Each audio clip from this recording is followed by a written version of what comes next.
Wednesday Weekly Wisdom with me, but also guest Ella Podmore, which I'm going to add to the call now.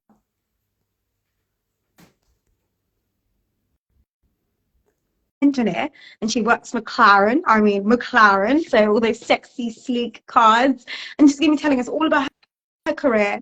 Hello, Ella, I was just introducing you. Oh, I arrived too early. No, you arrived just on time, looking glamorous as always. Guys, girl, love the top. I How love are you? that about it. Like, you always bring your energy, and I think you post quite a lot about your sass while also being an engineer. I Fellow love sass that. sister, We gotta, you we gotta bring honestly, this out. Gotta bring the whole you have. package. I'm so excited to have you on. Yeah. Oh, I can't wait to tell everyone about you because you are super cool. Like, I think because you work with cars and sleek and they're sexy, you just get all the cool engineer vibes. I'm so jealous. One day we must get you around. Yeah. But no, it helps, right? It helps, but it that's why we got to talk about it, because there's engineering in everything. So it definitely does help that you work for like a sexy supercar company. But hey, I'm here for it.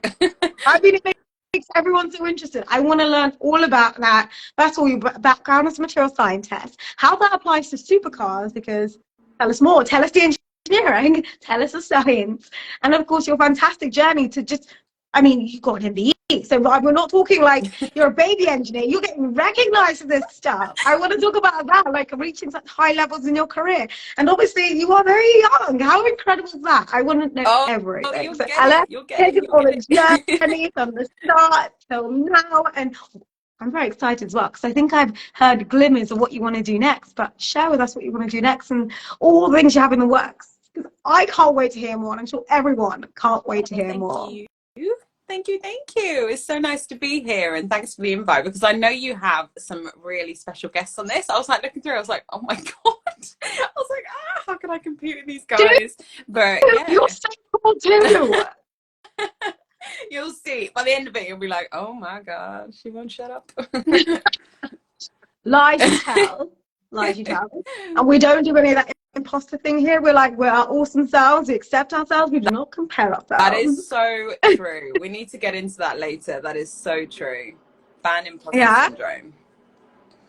Has that been a part of your journey? Like, because I mean, you started as a material scientist, first of all, going to probably what I think is probably even more male dominated than civil engineering. So tell us about that to Yeah. start. Well, first of all, hell yeah, imposter syndrome.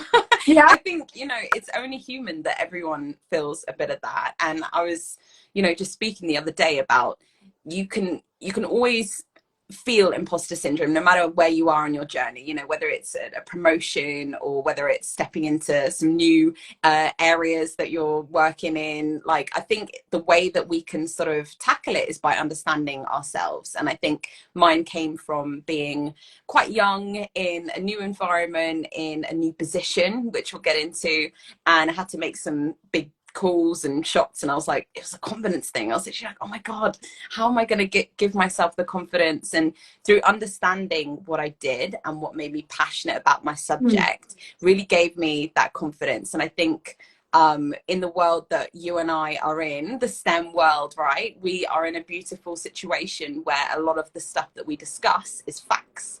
And so when I'm sort of talking about it, I'm like, no, I'm right. Like, this is facts. I've tested This is this. Yeah, science. this is science, exactly. And we've got to sort of be blessed with that, and it really helped when getting my point across, and obviously helped with the confidence. And the more I sort of learned about my craft, the more confidence I got, and I was proving it.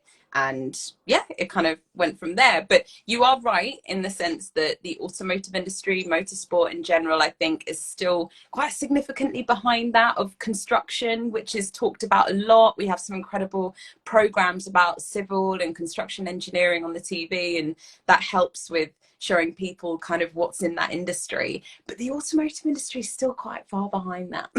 And it's a stigma, right? I don't know, supercars, still masculine energy. It's still a lot like that. It's definitely changing with electrification. Cars are wanting to appeal to a more diverse client base. So the industry, of course, is going to reflect that. But there's a long way to go still. But you're doing so much in this space, first of all. advocating raising the profile. You're going into schools. I mean, you won Young Engineer for this. I mean, you're really doing the work. What do you think are the key things that need to still happen? They're going to really help with this rebrand of your industry to make it more female friendly and approachable? Yeah, it's such a good question, man. I mean, I would say there's a lot to be done in terms of changing the narrative. So yes, these industries are going to have some gender disparity, girls wanting to get into this industry. I don't think we should hide it in the sense that you will probably find yourself as the only woman in the room at some point. Okay, and change the narrative on how that's going to be framed, because for me, yes, that instance happened. It still happens, but you've got to really frame it with an element of positivity. So because of that spotlight, I was able to be taken and go to opportunities that I probably wouldn't necessarily have had. Women in motorsport conferences, representing women in STEM, like that. Yes, I was probably sent there because I was a woman, but did I smash my speech? Did I do myself proud whilst I was at that event? And things came from that. So really use the spotlight. I'm a big advocate for that. Absolutely. Yeah. I love that. I don't think I've actually ever spoken to someone who's leaned into that, who said use the spotlight, because of course, if you are one of very few in the arena, everyone's looking at you, and that's an amazing platform. And what a way of switching the script on it. I love that. I'm stealing that, you know, switching the narrative on that. And that's such a shift in perspective. I love that. What other shifts in perspectives do you practice? Because that was a phenomenal one. I want to learn more. Thank you. Yeah, I mean, I guess that comes from experience, you know, something similar. I've been like, oh gosh, I feel a bit awkward, like only women in the room. Am I going to put my hand up? People are probably watching, very like keen to understand what I'm saying. I was actually like, no, I'm going to use this. I'm going to use this. You can actually all listen to what I say. But another thing that I think is going to make a big difference, or hope that is going to change in the next few years, is I do a lot of work with students, as I know you do. And I'll be interested to hear your thoughts on this as well. You can do a lot with students and sort of showcase the opportunities that we have in STEM and engineering. We can also, you know, sort of have as many role models in that space as well, and teachers, you can sort of get them on board as well. But I think there's quite a lot missing in terms of what we can educate with parents, and I do notice that, like, obviously students can be as inspired, or they can see stuff on social media, but if there's guardians, parents in their lives who are sort of saying, oh no, actually you don't want to do that because you'll be in a boiler suit or you wear a hard hat for like all of your life, and then it's these stereotypes that subconsciously parents might be infiltrating their children with. And I think I would like to see in the next few years that sort of start to shift, or target parents specifically to get them to sort of have that blue sky thinking about what their children can achieve. And that will definitely help with the work that everyone's doing involved in schools and in teachers and things like that. That's really exciting, because actually, all right, parents and caregivers have so much influence on their young people. Yeah, exactly. And they have the same environment, like two kids have the same environment, but one person's fostered. When they show any interest in anything like engineering, it's going to make a difference if they're fostered and like, oh, that seems interesting, or you seem like I have a passion in that, have you ever thought about this, etc., rather than, oh, I'm not sure. That's going to be so massive to our numbers. That's what that's huge. Yeah. So we've got to get out there and target the parents. That's a new one as well, because we focus so much on kids, schools, and teachers. So that's a really big one. How are you doing that? Have you got already things that you're doing in that space? I haven't at the moment. It's definitely something that I want to focus my next sort of STEM outreach sort of chapter. You know, there's only so many schools, and you must find this, right, because there's only so many schools you can do and there's only so much like outreach that you can really like factor into 1 week. And I'm definitely starting to do a lot more online. I tell you what I have done, actually, after work sessions that I've done with a particular educational faculty, and they said, right, we're running a thing for parents, and of course, instead of it being during the day, as part of like STEM ambassador duties, I ran it after work, and it must have run about probably this time, or maybe from 7, I'm not sure. So of course, parents are home, they're probably chatting to their child, their student, whoever's been through school, learning about their homework and stuff. And they probably, that's the time that they start to sort of listen to how their child is coping at school. And the outreach that we got through there was like a couple of hundred students. It was fantastic, at students and their parents, and the questions that we had, because parents obviously want their children to do so well, and so the questions that we had, and I was like, oh, this is probably a thing, maybe we should maybe we should do this more, do it after work, and where their students are with them, they'll be asking questions on behalf of them and stuff, and really be interested in how they can improve their journey. So watch this space. That sounds like you're onto a winner, actually. So I think it's a rinse and repeat kind of thing, you know. Keep doing that. That seems to work and definitely hit your mission. So you've got two bodies of work that you're really focusing on, and that's your outreach work. What are the other things that are so exciting? I know, like, you're working for McLaren. Are there any cool projects we can leave about? Girl, I have to kill you. No, really? Is it like that? Is it like that? No, you're so right. It's quite often I think, I'm like, oh Christ, I actually have a day job here.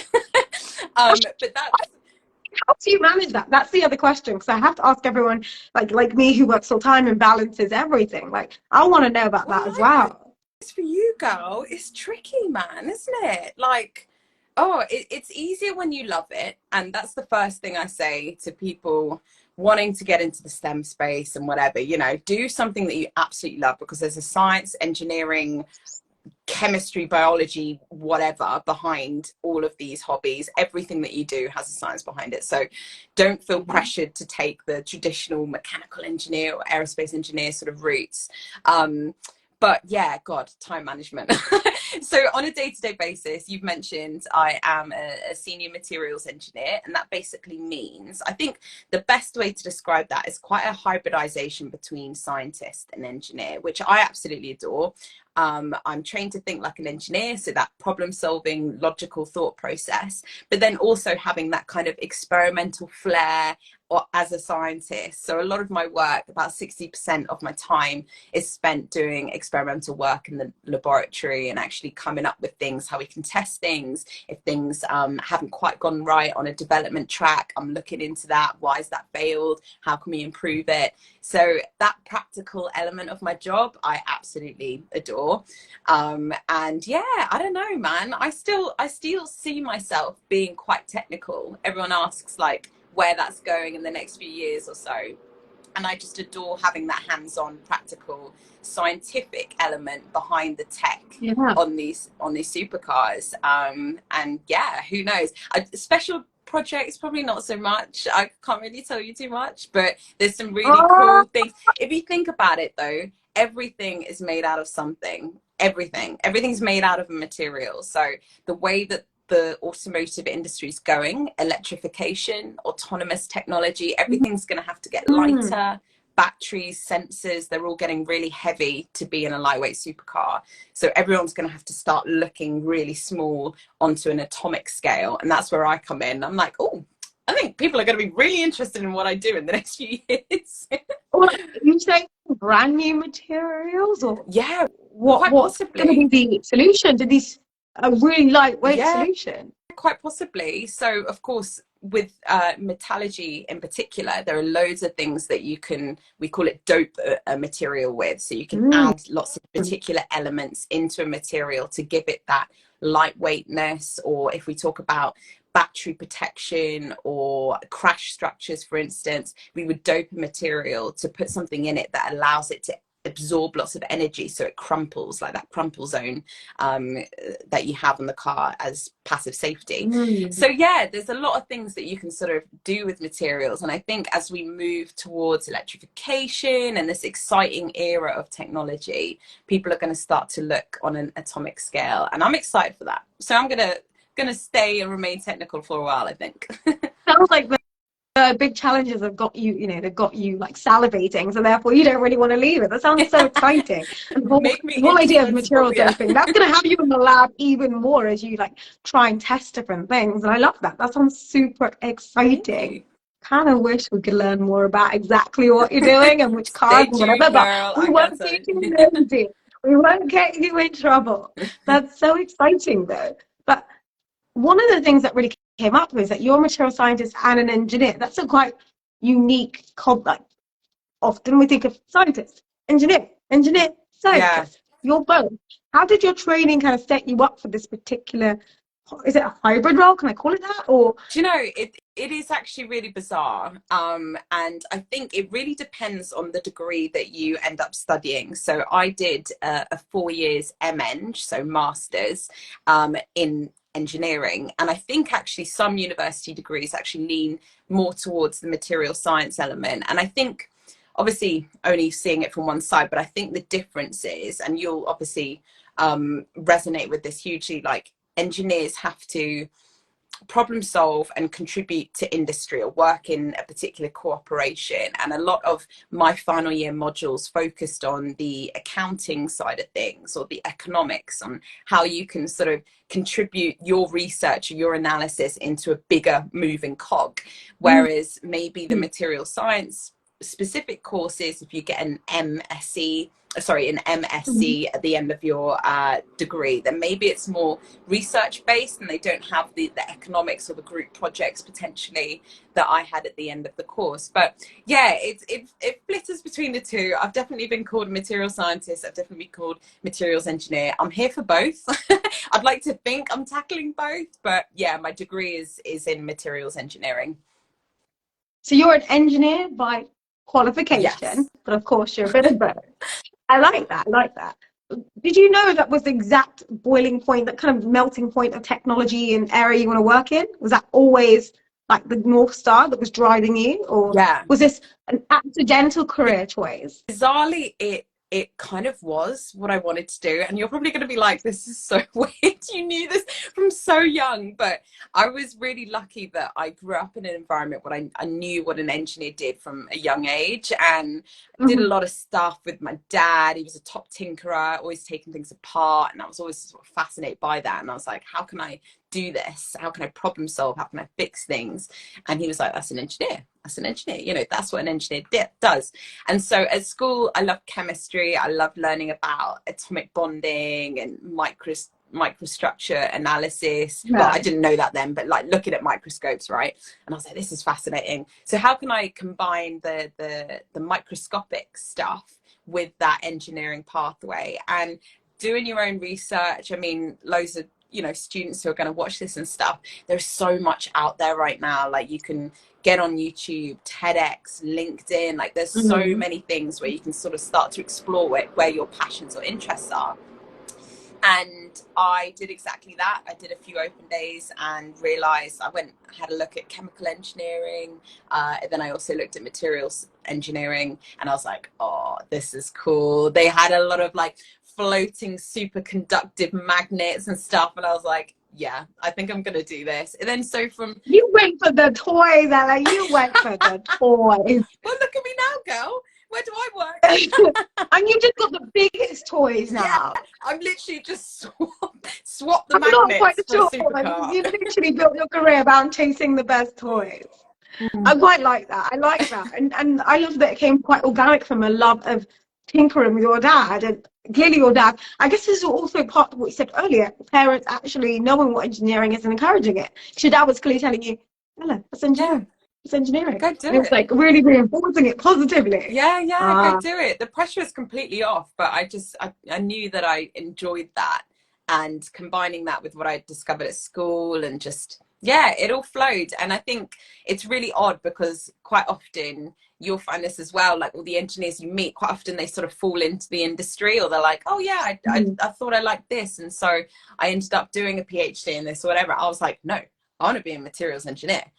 From 16, studied it, and then quite weirdly, I've obviously gone straight into a profession that's actually, you're a materials engineer for this company. And yeah, I haven't really strayed away from the path too much, but I like it. I like that. I like knowing what you were about. I was similar. I was 9, so I completely understand you on this one. Oh, Solidarity to this. That's incredible. Yeah. Obsessive engineers. We're the cool kids. We're the cool kids. We're the cool kids. But working for, I guess, I don't know. I'm going to say the sexiest, coolest company. It went for McLaren. How did you get in that? Because there are going to be people who are like, okay, Ella, I'm like you. I love engineering. I love tinkering. I love materials. I'm going to study this, but I want to work for the biggest dog. How do they get in the door? How did you find that journey from going from university with your MEng to getting into big dog world? I'm so glad you brought it up, actually, because quite a few people view that kind of industry as unobtainable or quite a close-knit. It looks like so like that. Yeah, I know. And it's like, quite, open, demystify it for us. How do you actually do it? I'm not well, asking this is going to floor myself, you. okay? You're going I'm to be asking like, for the audience. this is going to floor you. You're going to be like, how the hell did you make this work? But anyway, it is true. Like motorsport, anything really associated with F1 is actually quite difficult, purely because of the hysteria and things like Drive to Survive and stuff. It would just blown that kind of area out the water. However, I managed to get myself in because I did an industrial placement year as part of my university degree. Yeah, which is hugely useful. I'm a massive advocate for that kind of experience. And it came to the time where I had to decide on a company that I was going to do that.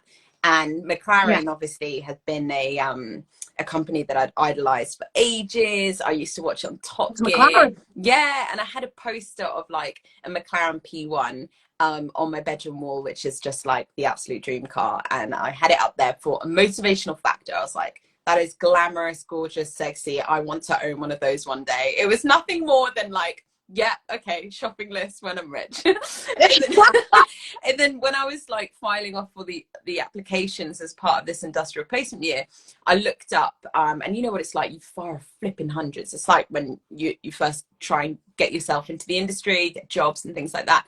And so I remember looking up at this poster and I was like, well, why don't I try that? Why don't I send off a letter or a CV and see if I can actually work for that company that I want to own a car from for so long? And I wrote them a letter. How medieval in the day and age of LinkedIn and things like that. Yeah, but maybe that was kind of stand up, doesn't it? Yeah, maybe. I don't know. Maybe. What did your letter say? Come on, you've got to tell us the tea. What did it say? What was the golden formula? You think I can remember? That was a traumatic experience. I don't know. It was enough to demonstrate that I understood what the ins and outs of a car did. So it was enough to sort of demonstrate, if you put a drive shaft in front of me, I kind of knew what that would be.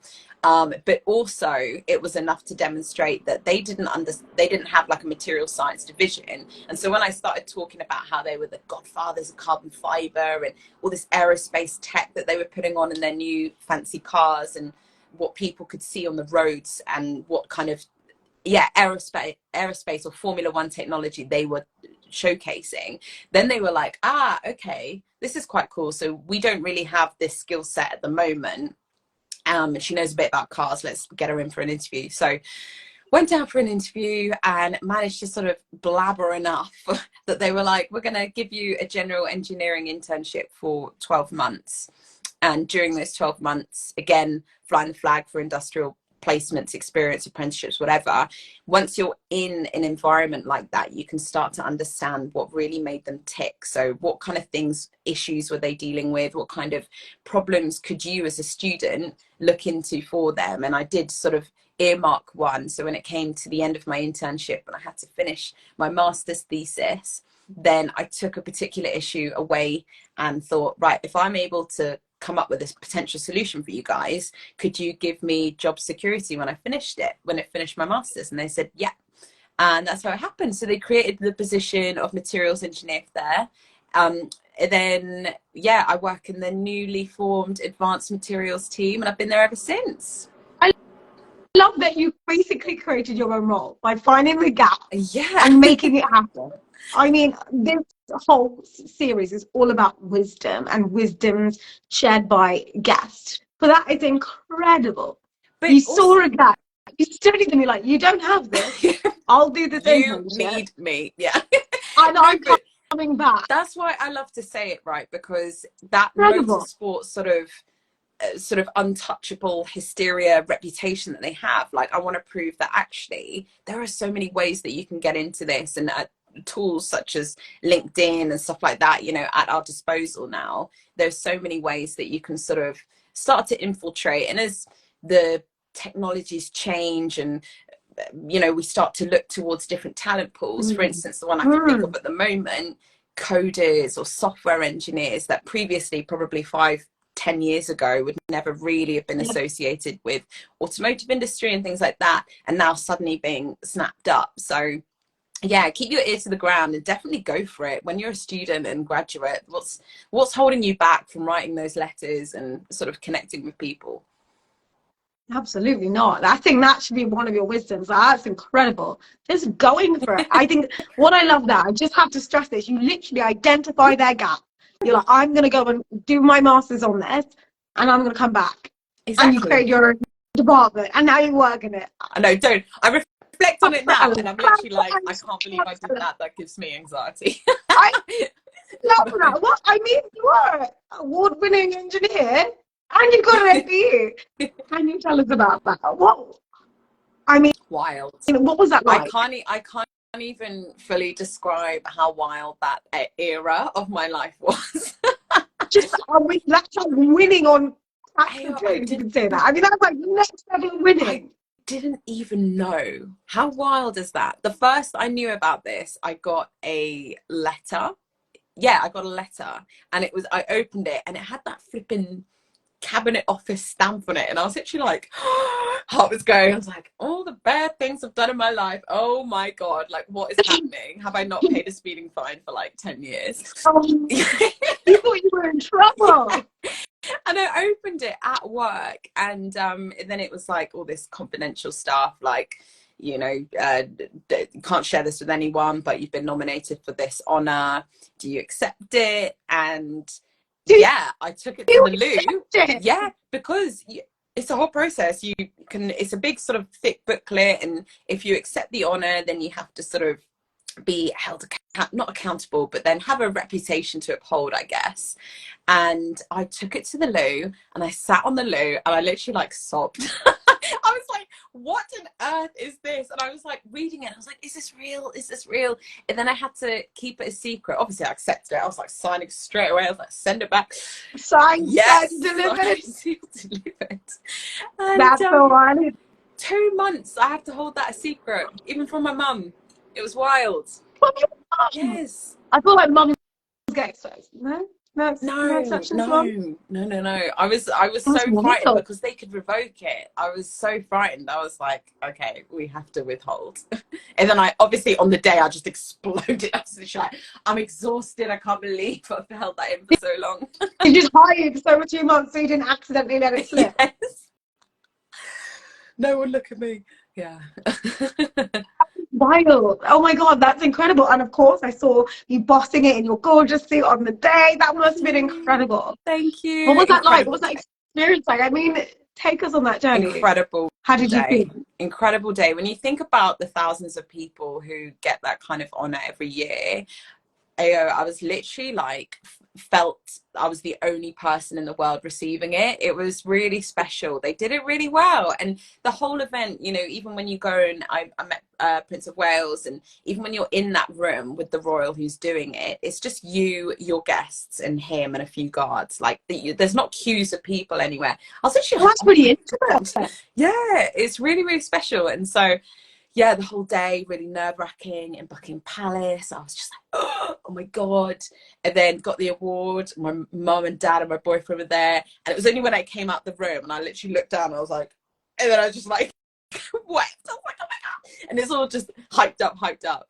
And then the guards were all so friendly, and the lady who was boxing it up, I'll never forget when she was boxing it up, and I think I've got it on their film that they do. She was like, promise me you wear this a lot. And I was like, oh no, I'm gonna put it away. She's like, put it on, make a cup of tea, that is yours. And I was like, well, you just don't want to put it in a box, just leave it. I know. So then I did this sort of drinks thing with all my friends afterwards, and I was so scared like to get it out and stuff. And after a few little Prosecco's, I was wearing it. I was showing it off to the whole venue. I was like, look at this. But that's kind of the importance of it, right? To sort of broadcast, people, anyone could get this, like anyone doing the incredible stuff that people do in the STEM space could get this. That's incredible, So though. But I think that's such an amazing award and just a testament to all the hard work you've done. oh, thank And you. I think you should go and take that as well as your shiny cast to schools, because I think that shows them what they can do and how they can be rewarded for their amazing contribution. But you were talking earlier about imposter syndrome. Now, I mean, you've got MBE behind your name. So I feel like we need to talk about that. Like, imposter what? You've got an award, you've got a whole blingy bling bing that you get to wear. How could you ever feel like an imposter? Oh gosh, I feel like I said, I feel like everyone has that at some stage in their life. Honestly, God, it's like a journey, you know, like obviously when you first start something pretty scary, exciting, you're always going to have those feelings. I think that's completely natural. And then you get comfortable and you're like, right, okay, so then the imposter syndrome goes, then it goes like this, but it's just sort of gaining an understanding of how you work as an individual, how you can sort of set things in place or do the preparation to make sure you don't feel that. But hun, if you think about when I first started, so I'd created a position for myself, which was kind of pretty, amazing. So glad it happened. But so I joined this company, young, fresh from uni, haven't worked at a full-time job before, but then also was in a new position. So people started saying, I was coming in being like, oh, I think we should, change this alloy, or we should do this slightly differently. And these guys who've been doing it for 8-10 years are looking at me like, sorry, what? Yeah. And then you start to doubt yourself. Yeah. And then of course I'm like, oh my gosh, what have I done? I've created a position here. I've fresh from uni. I don't know half the stuff that the people in this company know.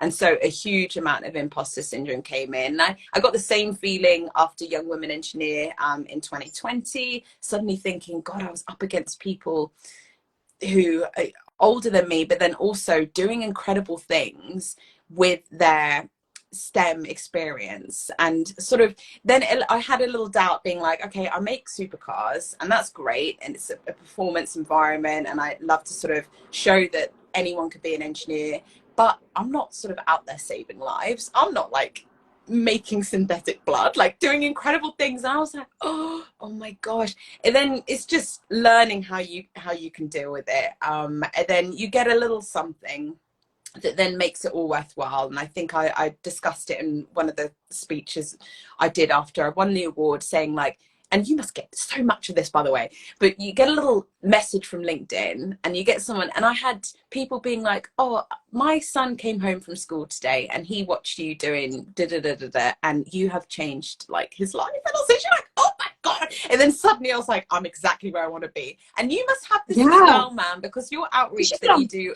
But you've done other things as well. You've done so much. Oh gosh. Well, yeah, but you know the feeling. And then it's those little moments that I was like, I'm exactly where I want to be. This is exactly what I want to do. And that's given me the passion and the drive to pick myself up and go onwards. But the last thing I'll say about imposter syndrome as well, I've had a big journey with understanding, or how I interpret like failure. I know that sounds like a really sort of, let's talk about that, it sounds that's like a really deep thing to say, but I was talking about it with Dr. Sheeny the other day, and sort of saying like, failure is a huge part of being a scientist, being an engineer, and you know as well, like how you pick yourself up after a little knock is something that definitely can help deal with imposter syndrome. You're conditioned when you come out of school, programs, apprenticeships, to sort of start to think that everything has to be perfect. You have to achieve the best grades, you have to smash absolutely everything. And of course then we have a huge range of graduates who are coming into the environment thinking everything has to be perfect, and then they get into a job and something doesn't go well, and then it's like a spiral of them being, oh, I'm a failure, I can't, I give up, and the whole part of like problem solving, analysis and things like that is sort of looking to why things fail, how can we learn from it. And one of the biggest sort of takeaways that I had from dealing with this imposter syndrome or whatever if I did a speech or something in front of a large crowd of people and I didn't quite go right, or I felt like just a bit rubbish afterwards, I was like, what did I do differently? And I started watching videos of myself, which made me feel like so cringe. But then you start to learn what you're doing, and I was like flapping with my hands and doing all sorts of things. I was like, that's what I'm doing wrong. Okay. And then it's how you learn from it. It's so natural. And that's the same with the scientific testing and engineering and how you can enhance things. You always have to sort of have a failure or something that doesn't quite go right in order for it to improve. So Absolutely. yeah, shed that I fear of love failure. that. I must want to go further and talk about it a bit more, because I love the way you talk about students leaving university and school, and the idea, perfection, because you're getting a grade, isn't it? 100%. Yeah. You're looking for 100%. Yeah. There's no 100% in life. You're constantly iterating and doing things that have never been done before. There's no blueprint. There's no answer sheet. You're an engineer, you're a scientist, and your job is to explore and live at the edges. Yeah. And to live at the edge, Live at the edges. do the Love unknown thing. Mm-hmm. And to live at the edge means doing completely unknown things, and maybe they don't work out. But what do? We identify something, we have a hypothesis, we explore it, and we have a go. We try and test it, right? Exactly. And I think that's really exciting to remember that that's what we're doing, and kind of to decouple what I think is a widely cultural idea of your identity linked to your performance at any one time in history. Yes. It's just very hard. It's baffling, but I am. You can have a failure, but you're not a failure. Yes, exactly. Oh, I love that. That's a tweet. That's a tweet. Oh yeah. Oh my god, that was quite good actually. I really want to song actually. Oh, no. You love that. That's so funny. It's so true. Like me. Okay. Oh god. But I love this though. I love that we've got on a laughing tangent, because also I love the fact, one of the things I really loved on your social media, on meeting you, and a fantastic video that you're in with it, that you one day in the fantastic network of women have put together, is that you're just 100% radically yourself, and like full on energy, full on sass all the time. Is this something that's been natural for you in your journey, or is it something you've had to work on? Oh gosh. Well, right back at you as well, by the way. You are literally like the same beautiful, positive person in real life than you are like what we see on social media. But yeah, oh my god, huge journey. Again, sort of reflecting back when I first got into the STEM space, I had a realization that I thought, like, when you first join, you have to be quite a tough, almost like masculine version of yourself. And I think in that internship, when I was like thrown into, quite a male dominated environment, cars always sort of have that kind of persona at the moment, which we're all trying to change. But I really thought, I had to be like this shouty, masculine little I intern. can't imagine you shouting around. Did you actually go back shouting? Well, honestly, my first position as this intern rotation thing that I did was like as a process engineer, and it meant that I had to sort of change people's actual operating process. People have been doing it for 8 years, and so I come in this little 5 foot nothing coming in being like, oh yeah, no, I think you should change, I think you should do it like this. And reflecting on it, I was like, oh my god, I'm gonna have to be really forceful. And I was like, yeah, this is, sort of channel a masculine energy, because I thought that's what I had to match going into that kind of sector.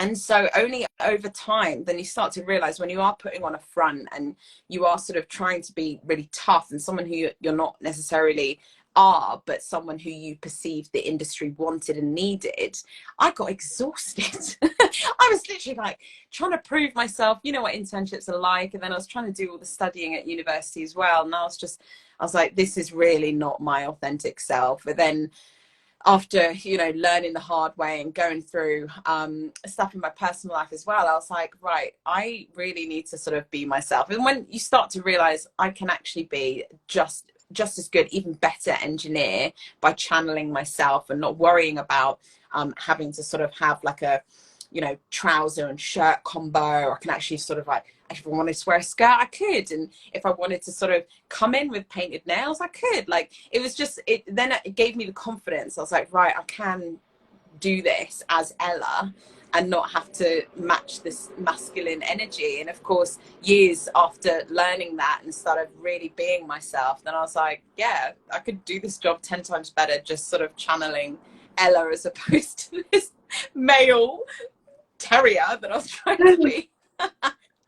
It's so funny. I like Ella. I'm glad that you discovered that too, that you should be more Ella. It's amazing. Thank you. Thank you so much. I love hearing all about your story, but I really always want to get 3 amazing wisdoms that you wish you've known, that you think are so important and pertinent right now, topical. So what are the 3 wisdoms you want to share? I mean, this is where I get to like 3 wisdoms. Yeah, this is big. Okay, right. Let's see. Well, I think the first one I have to say, I've talked about it already, but understanding who you are. So it sounds cheesy, but there is so many opportunities out there for you that you have to really pick what you are going to enjoy and what's going to suit you the most, as opposed to doing what you think is right. Because in the STEM space, you know, 3-4 years into a degree and you're sort of saying, oh God, I picked like mechanical engineering because everyone in my family's done it, or whatever. You suddenly very, very quickly learn that you can't sort of motivate yourself through a big thing like that if it isn't really deep down what you absolutely live, breathe and enjoy. The second one would have to be that fear of failure. So do not be afraid to fail. In the environment that I'm currently in, which is probably considered like, you know, pinnacle of performance engineering and stuff like that, they really embrace failure. The idea is that you fail fast and learn quicker. So do not be afraid of failure. It's how you pick yourself up and the things that you can learn from it.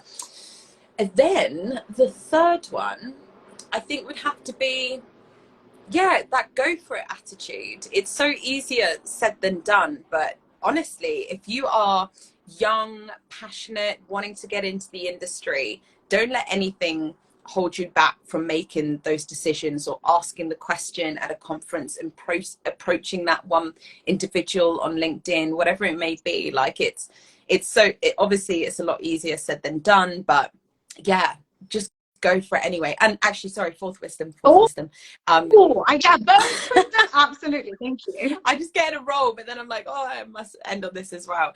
Never stop learning. I think that is a huge one. And I see it quite a lot with graduates coming in. They think, right, I've done my degree. I am a automotive engineer, or I'm doing this, and learned it all. No, the best types of engineers are constantly learning. And you do this so well with your like daily science sessions. You're constantly willing to sort of branch out on your own wisdom, your knowledge, your skill sets. And if you are in STEM and you find that fascinating, why the hell are you not going to research that? You might find that you could do a project in it or something. So never stop learning. My desk is covered in textbooks still, which seems ridiculous, but it means that I am sort of making sure that I'm being the best possible engineer that I could be given the time frame. So never stop learning. That's going to be my last one. I feel like that's an important one to end on, because we're engineers, we're scientists, we're always at the helm of change, and it means we have to be well informed and we have to remain competent. And what it means to be a competent engineer tomorrow will be very, very different from what it was yesterday. Exactly. Industry requires something new. And so we've got to stay on top of it. Industry changes, man. It's so true. So what you're saying. Sometimes when you're studying at school, you will potentially end up in a degree that hasn't even been invented yet by the time you finish your A-levels. Like, it's so mad. So continue learning, people. Get your textbooks out still. Find something for everyone, not just in STEM. We're living at the very fast-paced world now. And if we keep learning, I think we can keep being our very best selves, as you put it. So I love that. Thank you. Thank you so much for joining me. I want to see your award in real life, because I want to catch it. If you play your cards right, I might bring it to the next event that I see you at. I'll be like, I'll just have it in my bag, be like.